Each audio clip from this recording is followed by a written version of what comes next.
In today's story, we have a woman whose husband wants a divorce because she's not giving him enough sex. Before we find out how they plan to deal with this, get yourself a coffee and grab a bowl of popcorn so we can get into it. Over the last few years, my husband of 13 years has been pulling away from me and our 2 kids. He started by not coming home at night once a week, but now it's nearly every night. He says it's because he doesn't want to keep asking me for sex and getting rejected, and wants me to find someone who's closer to my sex drive. To be clear, he would have sex every morning and night. He wants oral, which I don't like doing, but will do for him, and he wants to try my southern region. But I refuse. He wants all the bedroom action from me, even though I'm doing nearly 95% of the childcare, housework, and planning for the family. Even though, just like him, I work full-time, but make more money than he does.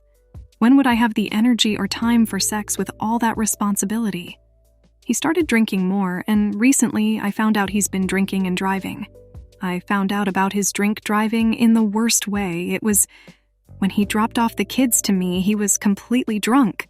When I went to the car, my oldest came running scared, saying, "I think Daddy's drunk." I confronted him, asking him what the hell he was doing, driving with our children while he was drunk. His response was, "Well, you don't pleasure me."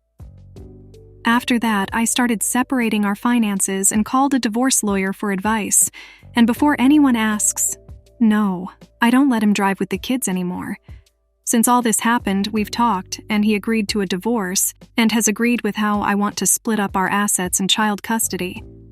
Every time we've talked about it, he's been stone-faced, and he hasn't shown me any affection for 2 months, not even a hug. However, tonight he said he still loves me, but still wants a divorce. He says the divorce is for my sake, since he asks for too much sex that I can't give him. He was kissing me, hugging me, and saying that he's so messed up, but he wanted us to do it one more time. I was like, we're filing for divorce. Where was this a few days ago when we finalized the divorce details?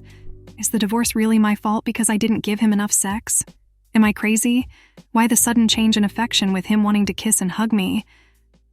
I'm so sad right now, but come on, he wanted kinky sex every night, even though we both work full-time, have 2 children, and he hardly helps with the housework.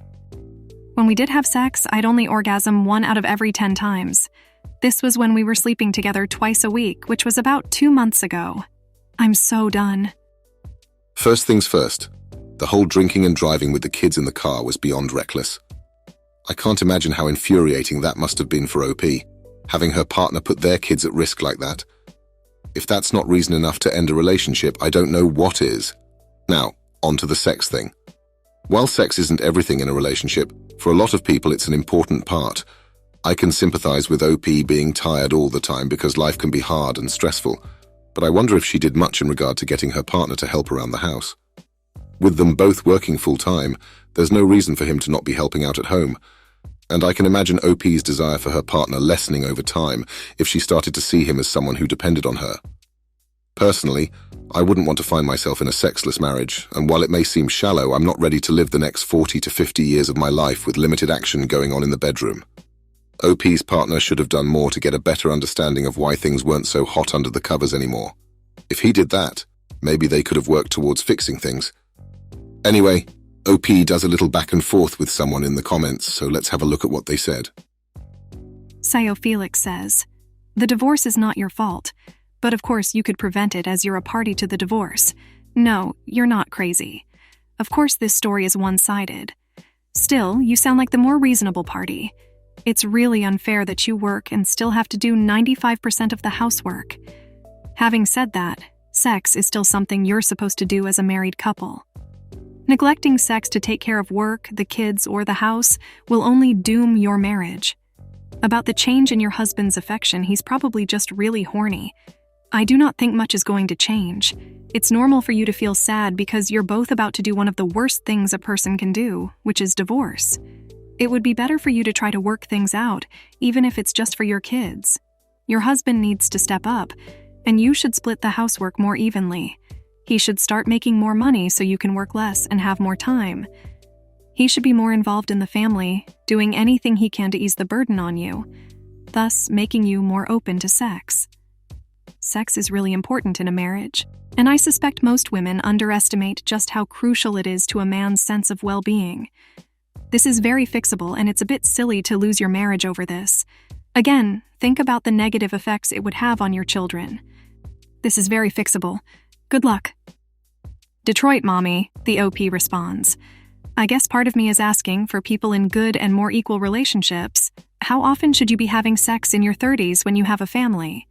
I thought twice a week or more was pretty reasonable, but in his mind it's not, and therefore I get ignored. He doesn't come home at night, I get nothing for my birthday, and he barely talks to me anymore. This has been slowly getting worse over the years. Also, I have a boundary around doing anything butt related, I just don't want to do it. It grosses me out, and he constantly asks for it. Is that normal? And why is it me that should give in on that sexual boundary and not him? Sio Felix responds, I'm not sure what sexual boundary you're referring to. The only thing I talked about was frequency. If he complains that you're not having enough sex, I struggle to see him just accepting that. Him asking for the type of sex you don't want is normal, but I suspect you meant to ask if it's proper or something he should be doing. And the answer is no. Anal sex isn't something that is overwhelmingly accepted as normal. At least I don't think it is, but that doesn't really help you. You could try negotiating. You don't give in on the anal thing, but maybe give him something else he really wants, like regular sex. This guy's no saint. I definitely would have a lot more to say to him if he was the one I was responding to, but he's not. I understand that he's being insufferable, and judging from his actions, he's not encouraging you to try and save your marriage. It's terrible, and I sympathize with you. Truly, I do. I just think the priority is saving the marriage. Detroit, Mommy responds. Thanks, that's helpful context. I guess it didn't occur to me to offer up the option of, look, you do the laundry and you get one extra night of sex a week.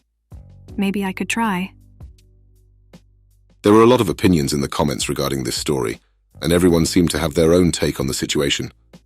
I don't think that staying together purely for the sake of the kids is a good thing, because it could just result in them having to live in a toxic environment. I hope OP is able to resolve this peacefully, regardless of what she decides to do. If anyone else has ever been in a situation like this, how did you resolve it? I hope you enjoyed today's episode of Coffee and Popcorn, and I can't wait to see you on the next one.